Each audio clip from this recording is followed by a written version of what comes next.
Salvador da Bahia, Brasil.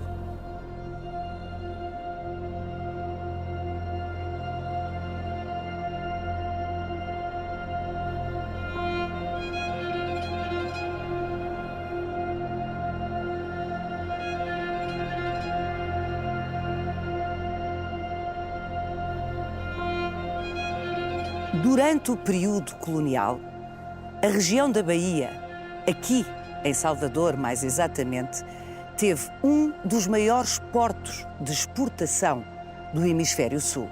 Não por acaso, nesse mesmo período, o Porto de Salvador da Bahia foi aquele para onde mais pessoas foram trazidas do continente africano à força.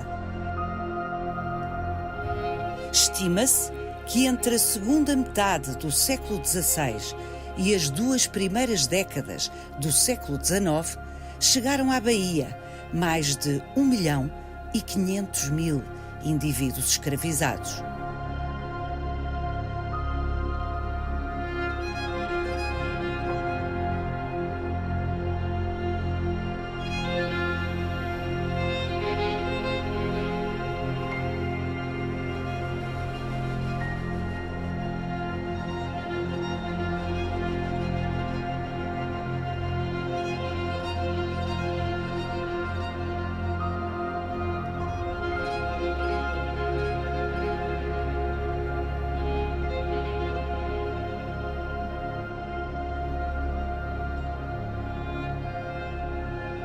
Mas, ao contrário do que durante muito tempo se escreveu, a atitude dos escravizados nunca foi pacífica.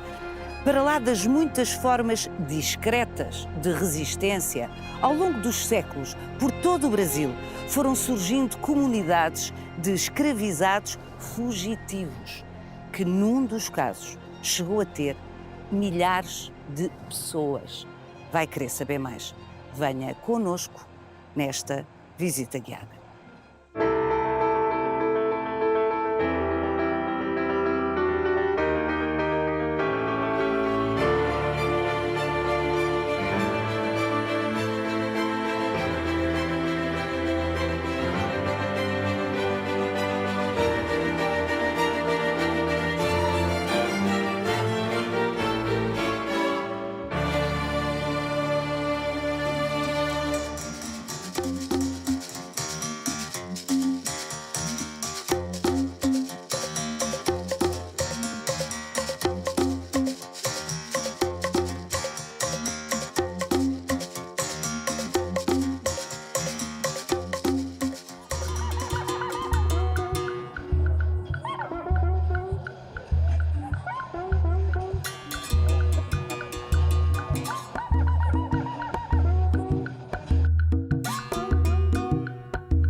Carlos Silva Júnior.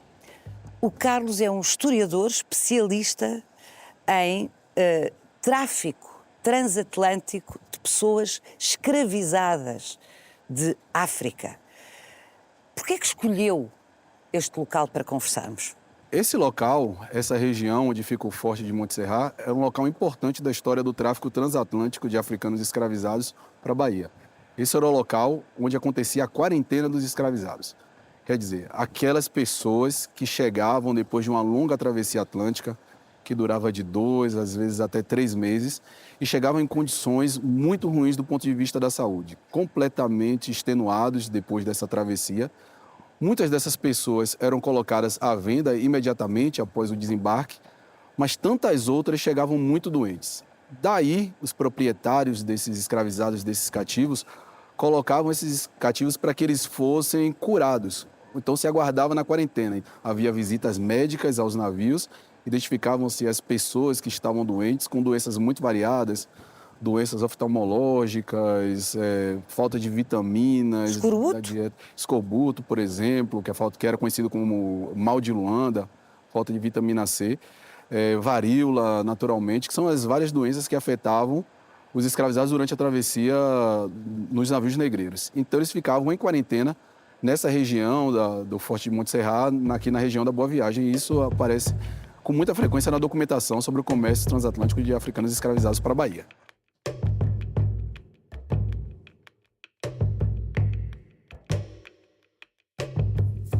Num mundo em que a ideia de escravizar o outro era qualquer coisa aceite como banal, como comum, por que é que não tentaram usar a força de trabalho indígena escravizando os indígenas? Essa é uma questão muito interessante. Na verdade, os indígenas também foram escravizados, principalmente durante o primeiro século da experiência colonial portuguesa aqui no Brasil, de maneira geral. Século XVI, não é? Século XVI. E até o século XVII, em alguns momentos no século XVIII, você ainda encontra referências na documentação a indígenas em situação de escravidão, principalmente em São Paulo. É muito comum você encontrar nos inventários, por exemplo, indígenas que apareciam na condição de propriedade de colonos, por exemplo. Agora, um conjunto de questões dificultava a escravização indígena. Tem uma primeira questão relacionada à demografia.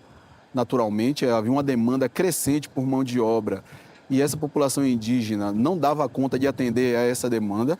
Havia fatores do ponto de vista da saúde, então a variedade genética das populações indígenas, de alguma forma, os tornava mais suscetíveis às doenças do velho mundo aqui no novo mundo. Sim, a quantidade de pessoas indígenas que morreram do foro é uma calamidade. Exatamente. Essa experiência da expansão portuguesa em direção a várias partes do mundo produziu o que um historiador chamou de união microbiana do mundo. Então, as várias partes do mundo se uniram e, naturalmente, esse mundo em construção, em contato, também produziu doenças que afetavam particularmente as populações indígenas. Então, esse é um segundo fator. E tem um terceiro fator que também considero muito importante, que é a resistência. Os indígenas resistiram desde o início às tentativas de escravização. E por conhecerem o território de maneira muito densa, muito profunda, isso facilitava as fugas, facilitava a organização da resistência. E há fatores de natureza religiosa também. Depois de um tempo, começou-se a questionar a legitimidade da escravização dos indígenas, embora ela tenha permanecido ainda por um bom tempo. Mas mesmo no século XVI, os jesuítas começaram a desenvolver essa ideia de que as populações indígenas deveriam ser voltadas para a catequização. Havia um interesse da companhia em manter os indígenas sob a sua administração, o que era bastante prejudicial para os interesses dos colonos. Daí se procurou uma outra solução para a questão da mão de obra, que foi encontrada no comércio de escravizados com o continente africano.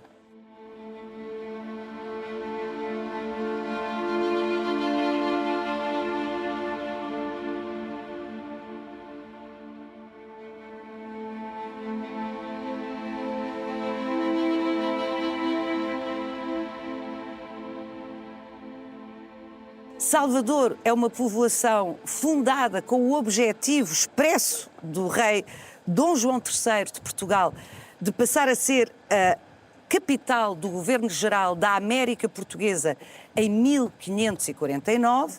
Quando é que começam a trazer africanos escravizados de uma forma sistemática e expressiva, de uma forma que já se possa considerar tráfico?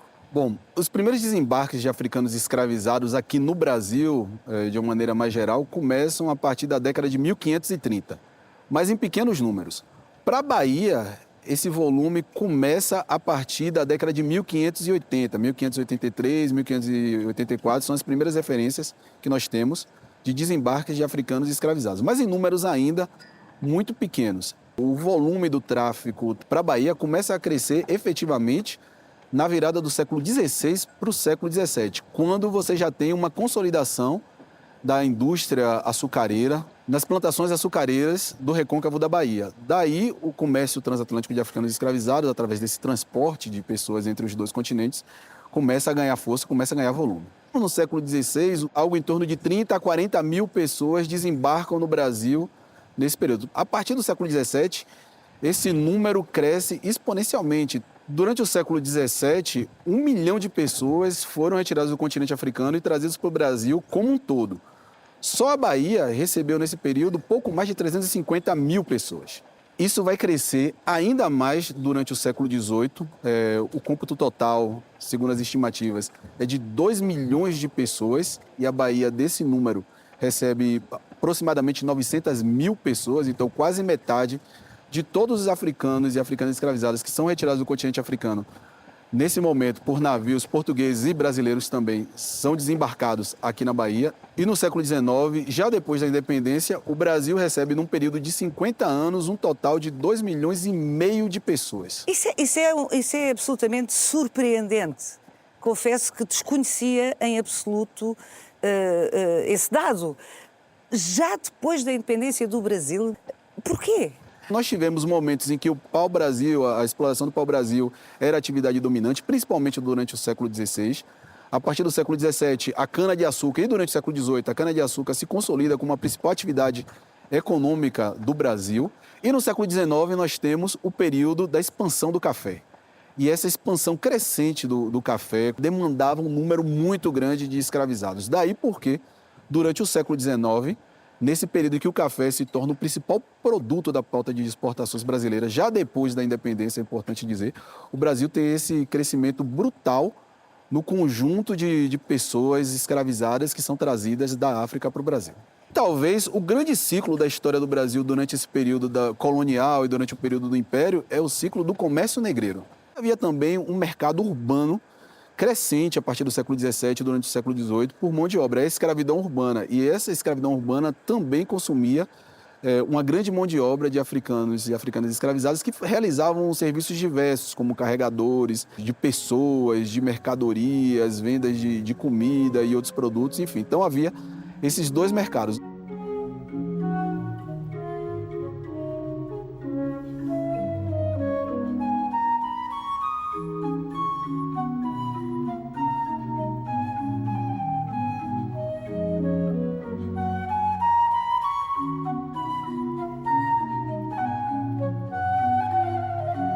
As fortunas, aliás, o Carlos já fez menção a isso, as fortunas que se construíram em cima do tráfico foram imensas.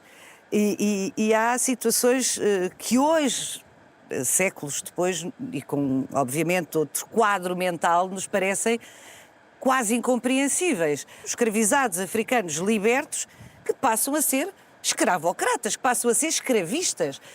Há casos desses aqui em Salvador da Bahia. Essa é uma das grandes contradições da escravidão e que mostra a força da escravidão. Que até mesmo pessoas que foram escravizadas, mais tarde participavam desse comércio. A sociedade brasileira, de uma maneira geral, ela estava muito pautada, muito baseada na posse de escravizados. Os viajantes que passaram pela Bahia durante o século XVII, século XVIII, faziam muita menção a isso, como todo mundo, todas as pessoas que podiam, adquiriam pelo menos um escravizado. Há algum cálculo? É claro que devia variar imenso, mas há algum cálculo do quanto podia custar uma pessoa nesse mercado? Bom, nós temos algumas informações a respeito disso a partir dos inventários. Agora, esses valores eles mudam de acordo com o período. Então, é difícil estabelecer uma estimativa. Nós sabemos que os escravizados recém-chegados, homens, jovens, sem barba, mulheres, todos esses tinham valores diferentes. Mas, por exemplo, alguns senhores de engenho, de propriedades açucareiras, costumavam reclamar que na virada do século XVII para o início do século XVIII, o valor dos escravizados havia crescido imensamente. Um escravizado que no final do século XVII custava 40 mil réis, no início do século XVIII custava 150 mil réis, às vezes 200 mil réis. Porque a procura tinha aumentado imenso. Um resultante da procura em outras regiões do país. Por exemplo, Minas Gerais. Com a descoberta do ouro, os mineiros começaram a demandar um número imenso de escravizados. Então, eles tinham condições, devido à atividade de mineração de pagar mais. Então, os comerciantes negreiros, os traficantes, aumentavam o preço dos cativos, o que prejudicava os interesses dos plantadores da região do Recôncavo, dos plantadores dessa área açucareira. Então, esses números variam bastante, mas é possível estimar entre 150 a 200 mil réis. E dependendo da especialização do escravizado, esse número podia aumentar ainda mais, 250 a 300 mil réis.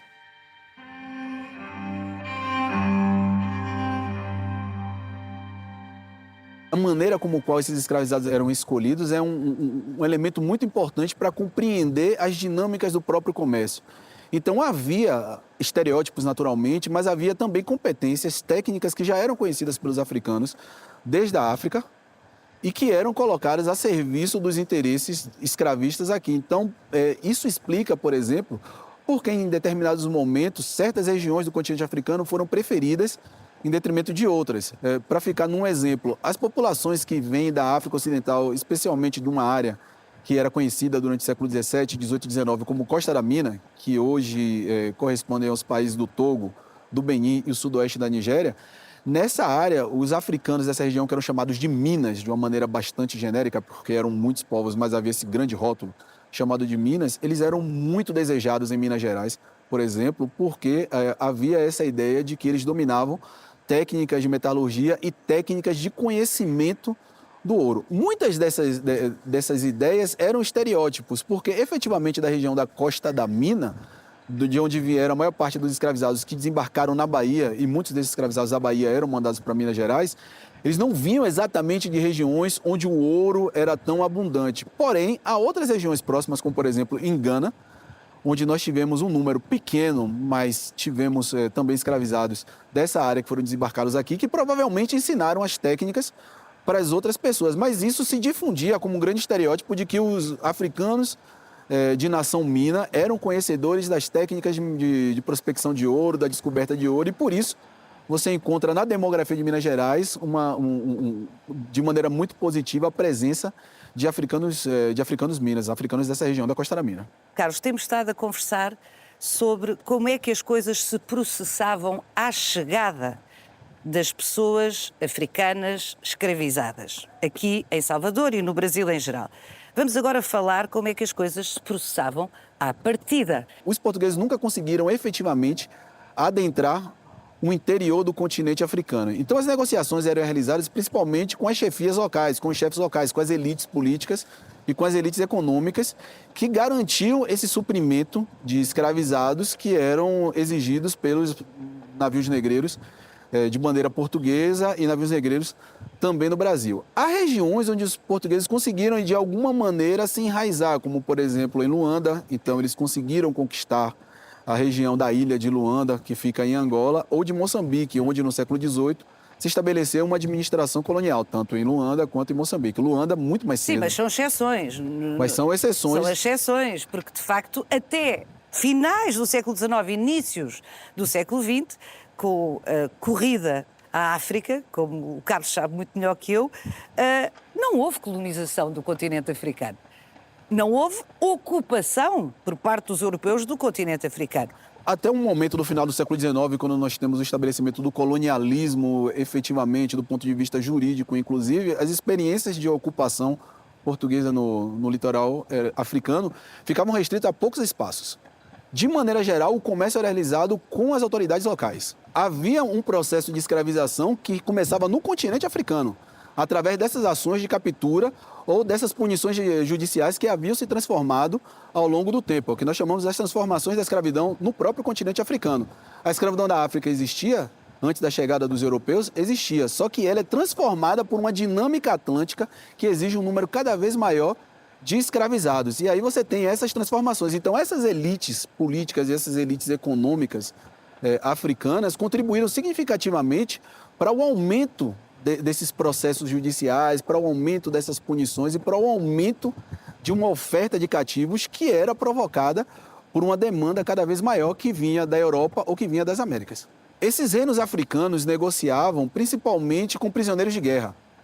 Então, durante os conflitos internos, que são variados, por razões variadas, expansão territorial, entre outros aspectos, os prisioneiros de guerra eram frequentemente vendidos aos navios europeus, de uma maneira geral, os navios de Portugal e do Brasil, mais particularmente. Então, esse era o grande, o que de alguma forma representava a maior parte dos escravizados. A partir do momento que a atividade negreira, que o comércio transatlântico vai se especializando, porque é importante dizer, entre o século XVI e o século XIX, essa atividade desse comércio transatlântico de pessoas escravizadas vai ganhando um nível de especialização muito grande e a demanda vai crescendo, então isso vai provocando processos internos do continente africano, o aumento das guerras, o aumento das punições, e todas essas punições geradas por esses processos internos acabam resultando na expansão do número de escravizados que são vendidos para os navios negreiros de bandeiras europeias. Bom, e é preciso dizer que logo a seguir aos portugueses veio os ingleses, não é? Entre o final do século XV e durante o século XVI, os portugueses estão na dianteira, eles são a liderança desse comércio de escravizados, que, como eu falei, ainda aparece de uma maneira tímida se nós compararmos com os números dos períodos posteriores. Só que desde meados do século XVII, outros agentes europeus entram nesse negócio. Os ingleses, os holandeses, os franceses. Então, o comércio negreiro transatlântico se torna uma atividade global. É um comércio global de escravizados, onde várias nações europeias, além dessas que eu mencionei, dinamarqueses, outros grupos, outras nações, também se metem nesse comércio. Só como um exemplo, no século XVIII, a principal nação escravista do mundo não eram os portugueses ou os brasileiros, eram os ingleses. Ninguém exportou mais cativos pelo Atlântico no século XVIII do que os ingleses, para alimentar também a demanda dos plantadores de cana-de-açúcar nas suas possessões no Caribe, no caso dos ingleses, dos holandeses e dos franceses.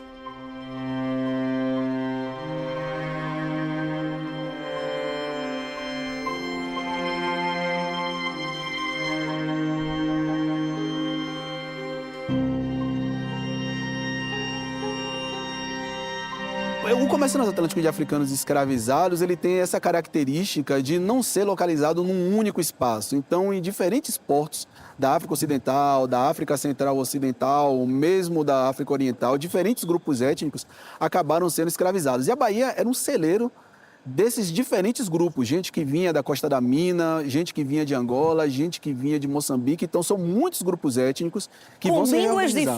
Com línguas diferentes. Com culturas diferentes. Com visões de mundo diferentes e que vão se reorganizar aqui, inclusive uma reorganização para resistir à escravidão. Isso que o Carlos Silva Júnior está a dizer é perfeito para a conversa que eu vou ter a seguir com o historiador João José Reis, que precisamente nos vai falar de como o processo dos escravizados ao longo desses séculos todos de que nos esteve a falar não foi pacífico. Nunca foi pacífico, ao contrário do que durante muito tempo se escreveu. Muito obrigada, Carlos Silva Júnior. Vou, como digo, ter agora com João José Reis. Obrigado.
João José Reis, entre 1580, década em que se começou a intensificar o tráfico de africanos escravizados para o Brasil, e 1888, a data da abolição da escravatura aqui, a atitude dos africanos escravizados não foi passiva. Não foi mesmo.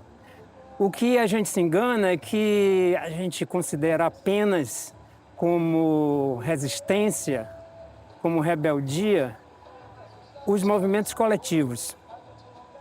Mas a resistência mais permanente, mais duradoura foi a resistência individual, feita tanto no interior das casas como dos engenhos, né? Nas cidades, que eram também um centro importante da escravidão brasileira. Uma resistência capilar, né? Uma resistência pontual, mas permanente, né? De boicote, por exemplo, a produção, né? De fazer corpo mole, tanto no trabalho urbano quanto no trabalho do campo, né? E a fuga individual, um fenômeno sistemático durante todo o período da escravidão, né? E daí temos também, por exemplo, a fuga individual se transformando em fuga grupal na formação de quilombos que eram de todo tipo, né? Explica o que é quilombo. Quilombo é uma aglomeração, é a reunião de escravizados fugitivos, né? Que deixam os seus senhores e se organizam quer em lugares remotos, quer nos arredores das grandes cidades, das minas, das plantações. Então há todo tipo de quilombo e todo tamanho de quilombo. Inclusive quilombos móveis, né, que estavam num dia aqui, vinha uma tropa, eles se movimentavam para um outro local, entendeu? E ficavam se movimentando, não estabelecidos ainda, com plantações, inclusive com mineração, né? Então, quando esses quilombos cresciam, a ponto de formar comunidades de fugitivos, inclusive com descendência, aí temos um outro tipo de fenômeno de quilombo maior. O típico quilombo muito populoso foi Palmares, que na verdade não era um quilombo só, era uma federação, né, de mocambos, que é outro nome para quilombo. Na verdade, o termo quilombo, que é um termo africano, foi pela primeira vez aplicado a Palmares. Né? Palmares foi aonde? Palmares, que foi no atual estado de Alagoas.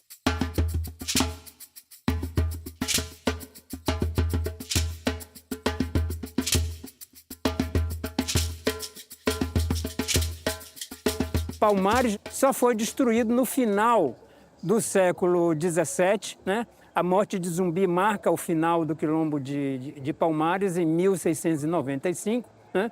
Mas nós tivemos aí 100 anos de vida dessa comunidade que teria chegado a agrupar mais de 10 mil pessoas, Incrível. segundo diversas avaliações, né? Incrível. Foi também uma confederação ou uma federação, né, de mocambos que lutou contra as duas maiores potências na época, os dois maiores impérios, o português e o espanhol. Porque durante a União das Coroas, a luta contra Palmares continuou, né? Já Portugal como parte do Império Espanhol, né?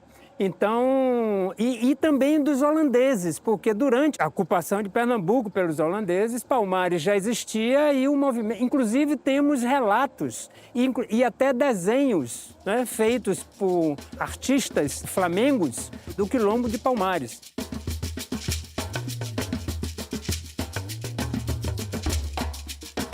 Palmares foi provavelmente o maior movimento de resistência à escravidão em todas as Américas, por sua dimensão, né? Quilombos existiram na Jamaica, existiram no México, existiram na Venezuela, mas não Com essa escala. escala, entendeu? Durando tanto tempo e com essa população enorme como foi Palmares.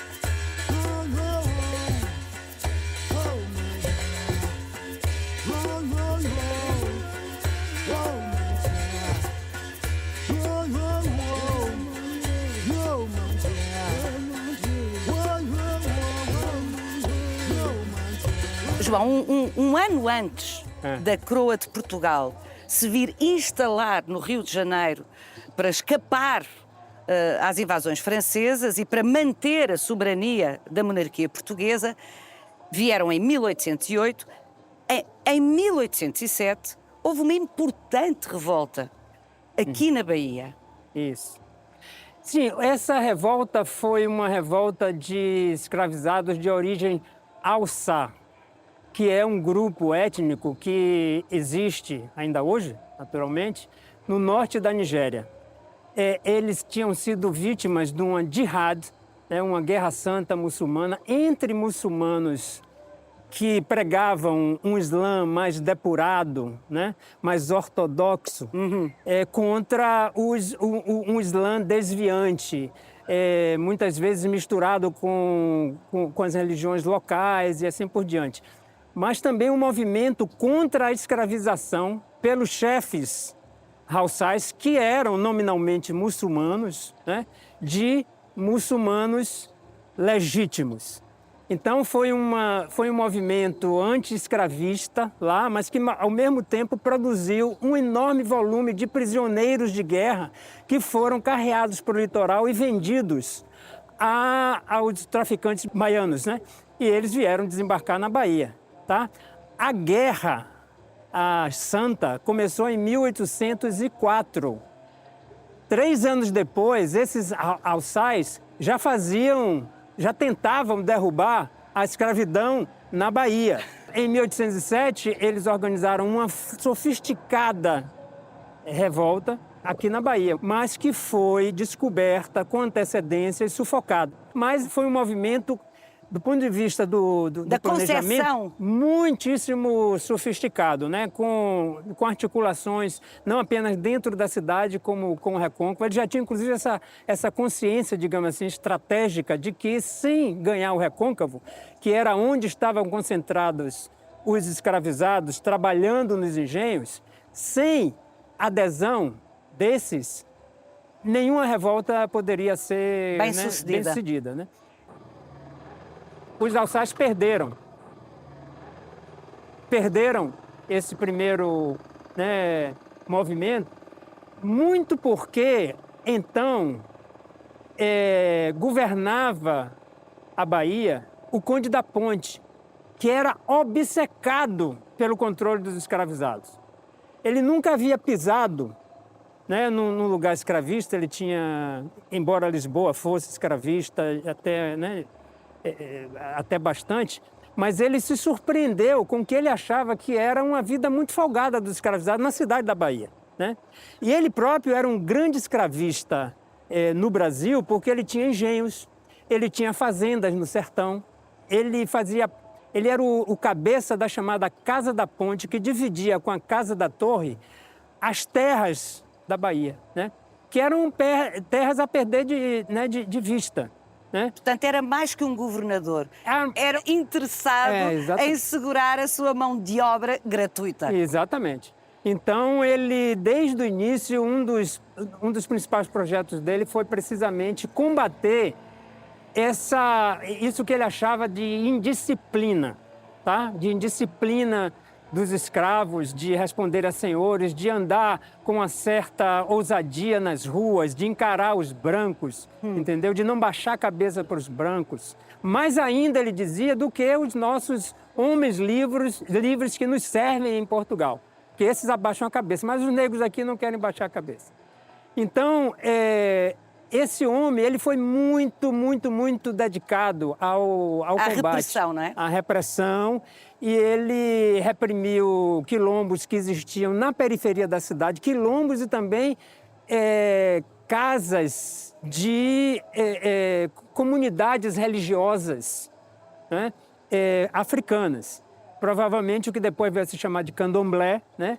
Mas é possível que lá também existissem muçulmanos reunidos na periferia. O Islão foi muito importante nas revoltas. Foi muito importante, mas o Islã não foi a única força, digamos assim, espiritual a conduzir os rebeldes nos levantes coletivos. Nós tivemos 2 ciclos de revoltas revoltas e conspirações escravas na Bahia, que foi a província, né, que mais concentrou levantes escravos.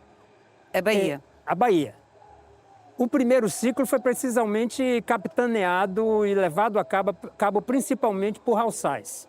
Como eles vinham de uma zona altamente, densamente muçulmana, né, eles eram muçulmanos e buscavam a ajuda de Alá nesse movimento. né? Tanto que desde 1807... E tinham uma dupla antagonia, desculpe interrompê-lo, João. Religiosa exatamente, e social, exato, era a situação política. de terem sido escravizados por um lado e, por outro lado, Sem estarem dúvida. nas mãos de cristãos, não é? Sem dúvida, você tem essa dimensão.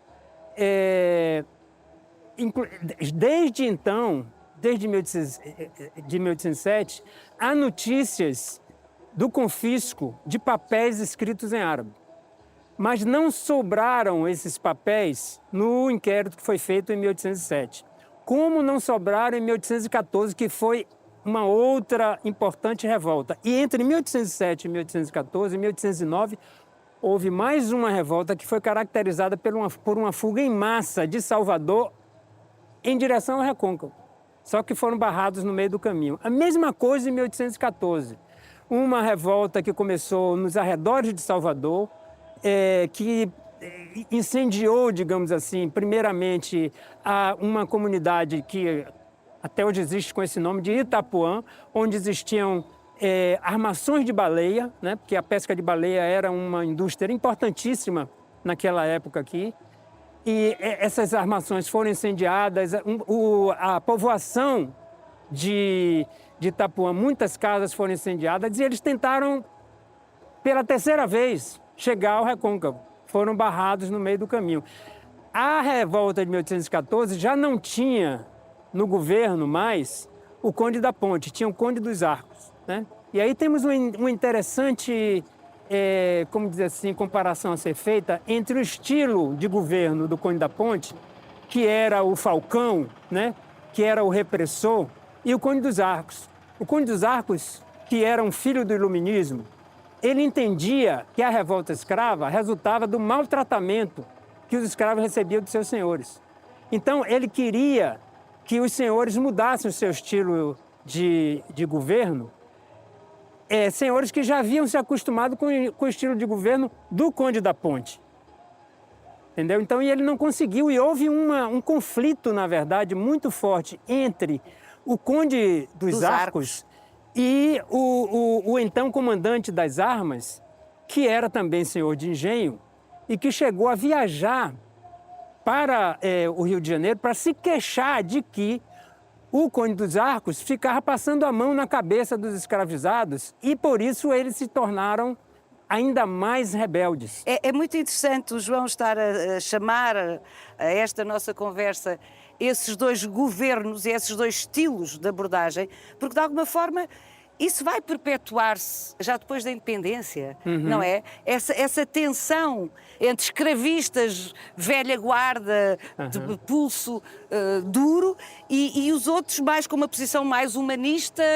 Portanto, nada disto é uniforme. Isso, não, exatamente. Nada disto é uniforme. Nem os senhores, nem os governadores, nem os escravizados. Isso, exatamente. Eram os intolerantes versus os negociadores. Entendeu? Havia governantes em todas as escalas de poder. Quer ver uma coisa interessante? Porque vocês sabem que a corte parou na Bahia antes de seguir. Sim. Né? O Dom João ficou aqui algumas semanas. E durante esse período, os escravizados cantaram cantigas na rua dizendo que agora o tempo da chibatada tinha acabado. Era o tempo do Conde da Ponte. Entendeu? Porque agora o grande, né, o senhor de todos nós, de todos eles, né, estava aqui. E de fato parece que o Conde da Ponte amainou. Mas aí quando o Dom João saiu, voltou a mesma. Foi para o Rio de Janeiro, voltou. Felizmente para os escravizados, logo depois ele morre. Agora, na hora de reprimir o levante mesmo, o Conde dos Arcos agiu da mesma forma. Claro. E não só contra os escravizados, mas contra, por exemplo, a revolta independentista, né, de 1817 em Pernambuco, cujos réus foram julgados aqui na Bahia, condenados, e ele foi duríssimo, mandou tropas, entendeu? O Conde dos Arcos foi o responsável pelo massacre contra os rebeldes independentistas em 1817. Portanto, tratava-se de controlar, era a palavra. De controlar. Agora, no cotidiano, a visão do Conde dos Arcos era essa, de que os escravistas é que deveriam maneirar no tratamento aos seus Ou seja, escravizados. suavizar o tratamento aos escravizados. Exatamente.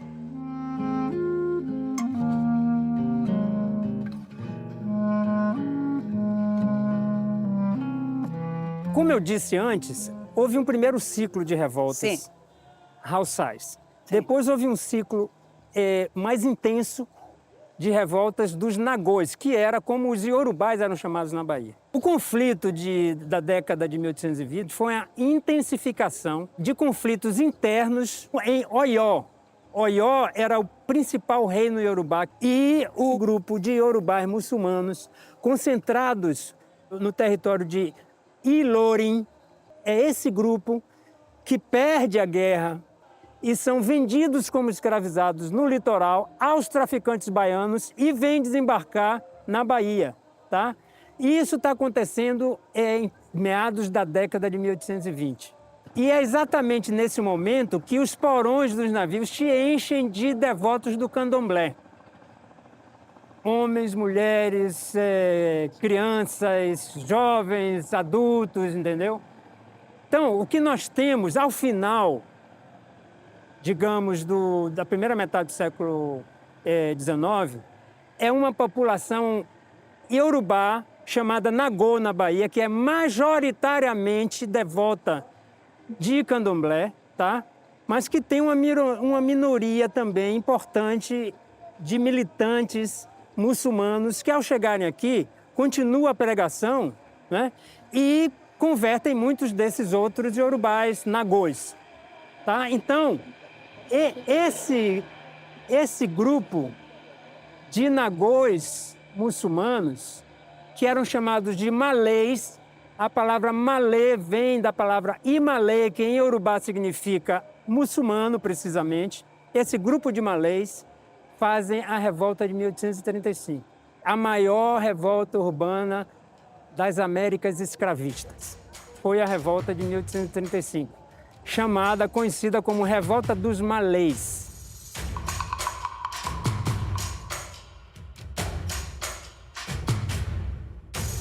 O fato é que eles tomaram as ruas de Salvador durante algumas horas, lutaram quanto puderam e, mais uma vez, tentaram escapar da cidade para conquistar o Recôncavo e foram barrados pela cavalaria montada. E aí aconteceu a última batalha. João, ficou mais do que claro, penso eu, para todos, o quão não pacífico foi o comportamento dos escravizados ao longo de séculos, trazidos para aqui, não só para a Bahia, mas para todo o Brasil. Por outro lado, a diversidade dos territórios de origem, das culturas, dá também o caráter único que nós conhecemos ao Brasil. Sim, se nós falarmos do Brasil como um todo, certamente, mesmo a Bahia em certa medida, mas a última grande leva para a Bahia do tráfico foi exatamente essa leva iorubá, resultante desses conflitos que eu descrevi aqui, certo? E eles chegaram a constituir mais de 80% da população em meados do século, quando o tráfico acaba. Os iorubás. Século XIX. Século XIX. O que significa que a diversidade nessa altura já não era tanta. Essa concentração foi muito grande, tá? Essa concentração iorubá.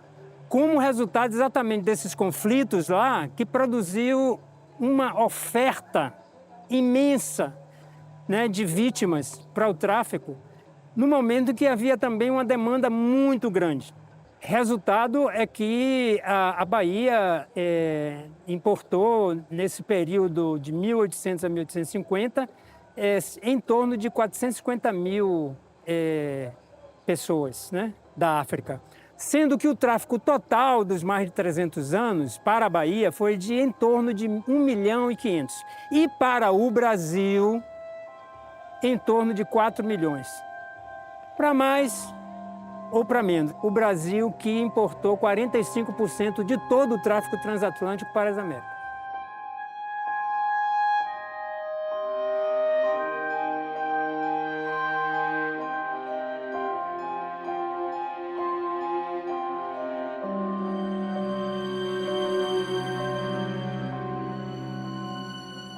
Reveja este e os outros Visita Guiada em RTP Play e siga-nos no Instagram e no Facebook.